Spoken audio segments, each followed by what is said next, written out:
ഒറ്റപ്പാലവും മലമ്പുഴയും ഒക്കെ കേരളം മൊത്തം നോക്കുന്നുണ്ട് എന്നുള്ളത് ഓർക്കണം.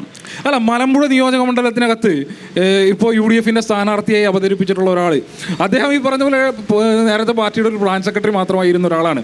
കോൺഗ്രസിനെ സംബന്ധിച്ച് ഞങ്ങൾ ഈ തെരഞ്ഞെടുപ്പിൻ്റെ പല സന്ദർഭങ്ങളിലും വളരെ ഗൗരവത്തോടെ ഉയർത്തിയ ഒരു ആരോപണമുണ്ട്. ആരോപണം മറ്റൊന്നുമില്ല, ഏറ്റവും ദുർബലനായിട്ടുള്ള സ്ഥാനാർത്ഥിയെ മലമ്പുഴ നിയോജക മണ്ഡലത്തിൽ അവതരിപ്പിക്കുന്നതിലൂടെ കോൺഗ്രസും BJPയുമായി അവർ രൂപീകരിച്ചിട്ടുള്ള ഡീൽ, അതിൻ്റെ തുടർച്ചയിൽ BJPക്ക് കൂടുതൽ കാര്യങ്ങൾ എളുപ്പാക്കി കൊടുക്കുക എന്നുള്ള ലക്ഷ്യത്തോടു കൂടിയാണ് കോൺഗ്രസ്സുകാർ പോലും വോട്ട് ചെയ്യാത്ത ഏറ്റവും ദുർബലനായിട്ടുള്ള സ്ഥാനാർത്ഥിയെ മലമ്പുഴ നിയോജക മണ്ഡലത്തിൽ UDF അവതരിപ്പിക്കുന്നതിന് നില ഉണ്ടായിട്ടുള്ളത്. സ്വാഭാവികമായും ഇത് ഉൾപ്പെടെ ജനങ്ങളോട് ആവർത്തിച്ച് പറഞ്ഞുകൊണ്ടാണ് ഞങ്ങൾ ഈ തെരഞ്ഞെടുപ്പിനെ നേരിട്ട് കൊണ്ടിരിക്കുന്നത്. ജനങ്ങൾക്കത് ബോധ്യപ്പെടും എന്നുള്ളതാണ് ഞങ്ങളുടെ വിശ്വാസം.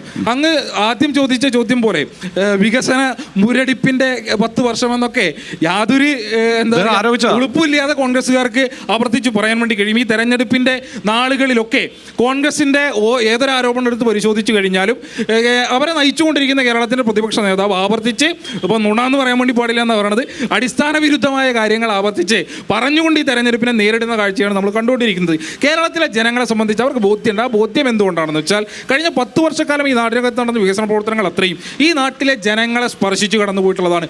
ഏതൊരു മേഖലയും എടുത്ത് പരിശോധിച്ചോ ഇവരുടെ മുൻപിൽ അനുഭവം ഉണ്ടല്ലോ. ഒരു പറയേണ്ട ഒരു മാറ്റം ഉണ്ടാവണം, 10 കൊല്ലമായി തുടർച്ചയായിട്ട് ഒരു മാറ്റം ഉണ്ടാവണം എന്ന് പറയുമ്പോൾ മാറി എങ്ങോട്ട് പോകണം എന്നുള്ളതിനെക്കുറിച്ച് ജനങ്ങൾ ആലോചിക്കുമല്ലോ സ്വാഭാവികമായിട്ടും. ഇവർ ആദ്യമായിട്ട് കേരളത്തിൽ പ്രത്യക്ഷപ്പെടുന്ന ഒരു രാഷ്ട്രീയ മുന്നണി, രാഷ്ട്രീയ പ്രസ്ഥാനമല്ലല്ലോ. ഇതിനു മുൻപ് ഇവർ കേരളത്തിൽ അധികാരത്തിലിരുന്നിട്ടുണ്ടല്ലോ. ഏറ്റവും ഒടുവിൽ 11 മുതൽ 16 വരെ UDF അധികാരത്തിലുണ്ടായിരുന്നപ്പോൾ കേരളത്തിൽ എന്തായിരുന്നു ഭരണ നേതൃത്വത്തിൻ്റെ സ്ഥിതി എന്നുള്ളതിനെ സംബന്ധിച്ച് അഴിമതിയുടെ കറപുരളാത്ത ഒരു മന്ത്രി UDFന്റെ മന്ത്രിസഭയ്ക്കകത്ത് ഉണ്ടായിരുന്നില്ല എന്നുള്ളതാണ് കേരളത്തിന്റെ അനുഭവം.